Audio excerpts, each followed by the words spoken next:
Gary Zauner is going to join us right now, Excellent. former NFL special teams coach. Encourage everybody to go to his website. There's some really, really good stuff there, informative, a lot of good content, www.coachzauner.com.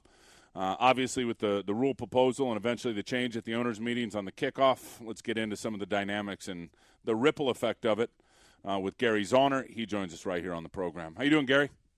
Good. Pat, Tim, always good to be on your show. Thanks for joining us, my friend. And this is right in your wheelhouse. The dynamics, you coached it when it was what it's going to, and you coached it when it was pushed back. Right. We're getting a lot of people frustrated with the new way we're going, which is the old way. And I'd like you to start talking about where you see it. If you were coaching right now, how would you be handling this? Well, coaches are always, with any rule change, coaches are going to adapt, and they're going to try to figure out what's going to be best for field position. I worked for George Allen, and his whole thing was field position, and more field position because he was a defensive coach. Now, I'm just sitting here thinking about this rule change. Now, I just had a kicking lesson with Jeff Reed. Jeff is one of the older kickers, just like John Casey, Joe Nedney, David Akers, Ryan Longwell, Matt Bryant. They're all probably saying, I can kick another 2, 3, 5 years. No doubt.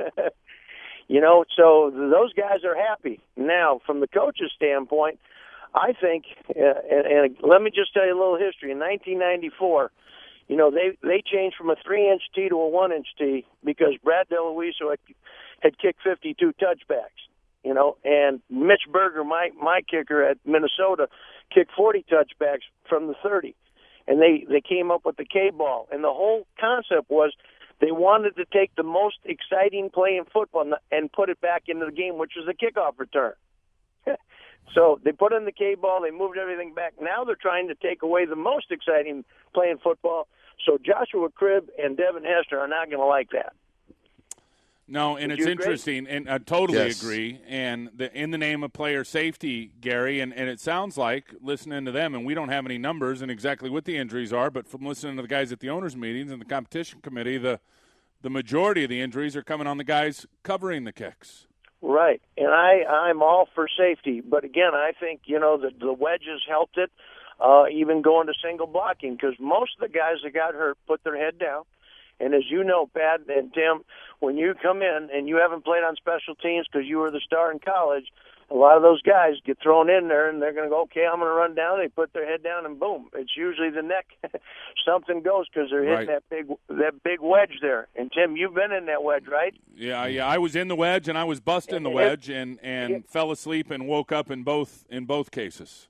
Right. And so, the safety is there. Now, you asked me how the coaches are going to adjust to it. Now, when I was at Minnesota, we had Mitch Berger, and he hit 40 touchbacks, and he put a bunch of other ones in the end zone, and we also led the NFL inside the 20 tackles. Now, I just think, okay, do you want to give it to them at the 20, which, fine. It's almost like basketball. You have a jump ball at the beginning of the game, and at halftime you take it out of half court. Maybe each team kicks off once, and then you just start at the 20. That would really take it away. But I think from my standpoint, if I had a really good kickoff cover team and I had an older kicker that wasn't hitting the touchbacks, the premium would be now with that 5 yards, that guy's probably going to still put it near the goal line with about a 4-1 hang time. Now, when we were making 18 tackles, running from the 30, these guys are still, when they were catching it at the goal line and we were at the 30, we were making tackles inside the 20. Now I think if you just look at the speed ratio, that if a guy can run 40 yards with that running start and the ball's near the goal line, when the guy's catching it near the goal line, those guys are going to be at the 25, and they're going to be looking to make tackles at the 15, 16, 15. Mm-hmm. And some of these guys are saying, is that 5 yards worth putting it there? Or, hey, we got an older guy that can hang it up. And then the other factor is, do we want to give a roster spot to a kicker to kick off? So probably right now Reese Lloyd is not real happy because he was one of the only kickoff guys, and Bueller from Dallas. But Bueller has become a pretty damn good field goal kicker and has a big leg. So if you have a good field goal kicker that has a big leg, that's the bonus. And so some of these teams that have older kickers that still might not be able to reach it, I think in the draft the premium will be on a punter that can kick off. And some of the punters might not have the big legs like Bueller and like Billy Cundiff. But some of these guys now with that 5 yards are going to be putting that ball in. So you always want to keep the kicker that can make the game winners. And like Matt Bryant this year, Matt Bryant made, I think, 4 game winners. And Michael Kanan was punting and kicking off and giving them great field position. So, you know, who do you want to pay, the field goal kicker or a punter that kicks off, or do you want to pay them both? And so I'm no longer worried about who's paying. I'm just, you know, as a coach, I just want results. And so as a coach, Pat, you know it, that all you care about what's going to help the team win. So I think you got to look at what you have, what you want to draft, if you want to save money on a punter. And then when you get there, okay, how many linebackers do we have? To me, I think personnel is going to change because, as you know, a lot of guys kept 3, 4, 5 guys, you know, linebackers for the kickoff cover. Now on punt, I mean, you know, it changes now. I think you know, with the punter, you can angle it out of bounds, you can hang it up, but you know, before you had to have the guys that hammer down. So I think it's going to change those maybe special teams aces. Or some linebackers. I think your rosters might change. What do you think, Pat? Yeah, Pat, jump in there. You're going to carry an extra DB, Pat? You're going to carry an extra lineman? I mean, it's interesting. Well, Gary's all over it in terms of the personnel breakdown. Because he knows what he's fed from the coordinators who's going to be active this week. If he's lucky, he gets 2 guys, and then he's got to deal with whoever else they're activating. We talked to a head coach that said he's been activating 10 defensive backs most weeks, so you know that Gary's got to put 5 of those guys on the field on all these coverage units. So the idea, and this is where I wanted to take Gary, and for our listeners, Gary, it's you got to tell me when you have, let's say you lost 3 of your cover guys to upgrades to starters because of injuries. You might have lost another guy to his own injury. Now do you switch your thinking and drive the kickoff to touchback land and because you know your coverage unit's weak? Are you going to be able to do that now? And can you know, on your own decide, okay, we're going to kick this one to the goal line this week. I like my coverage unit.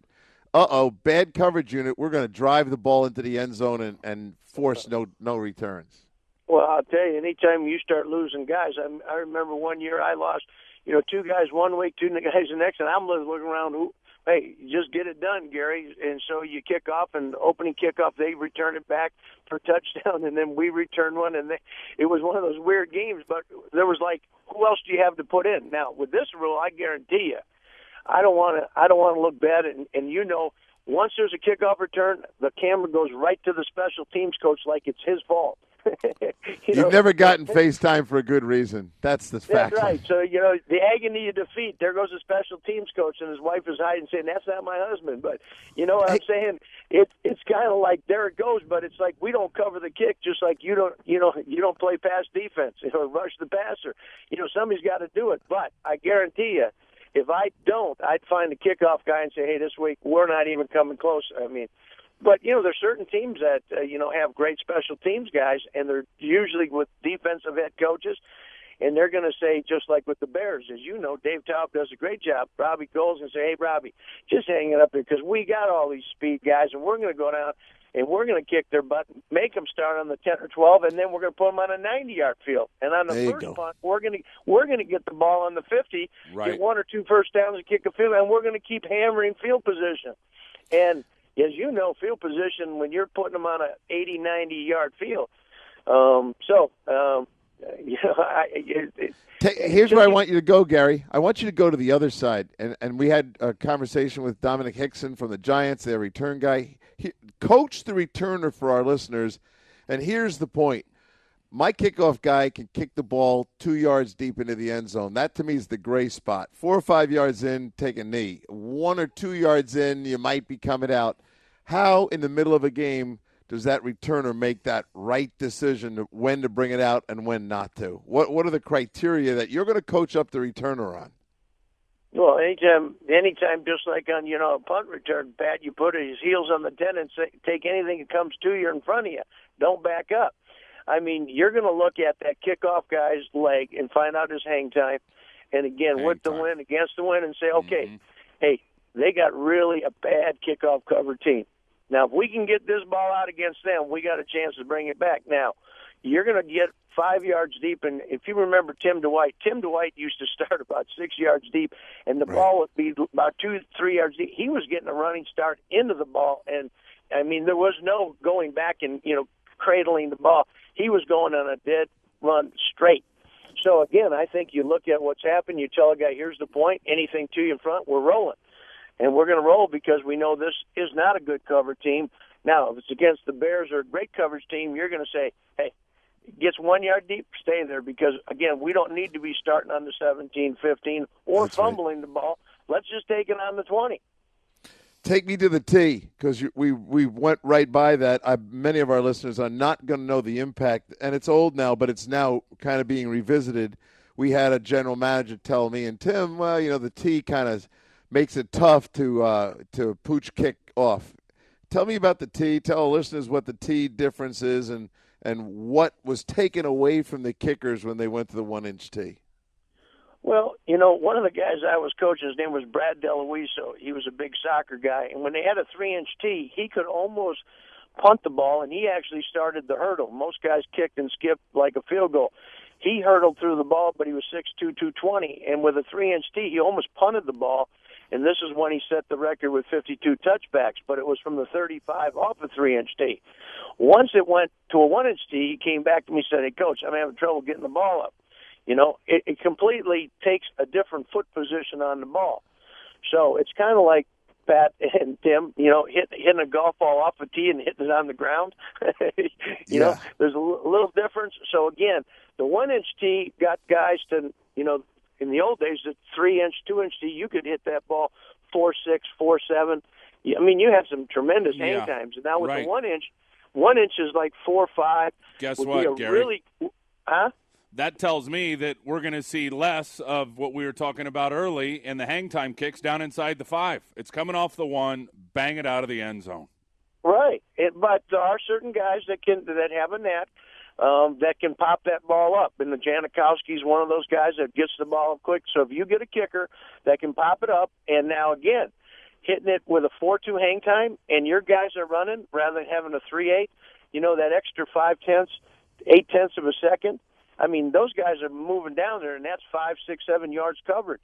So, again, each coach is, when you start it, Pat, what's the strategy? I'm going to look at who I have as my kicker, who I got, and if I'm going to maybe have a fast side and a heavy side and kick it to that corner. So, again, maybe occasionally, I'm going to put that ball out there. Or if the wind's in our face, I'm going to hang that ball up there, and I'm going to try to nail him inside the 20.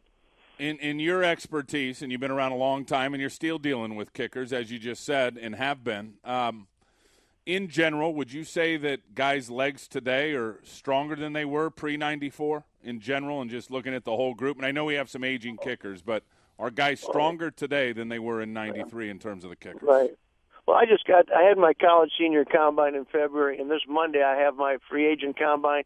And I'm just looking at some of the guys that are coming, and really through the years, I've seen some good kickers, but the legs, just like all the athletes, they're getting bigger, faster, stronger.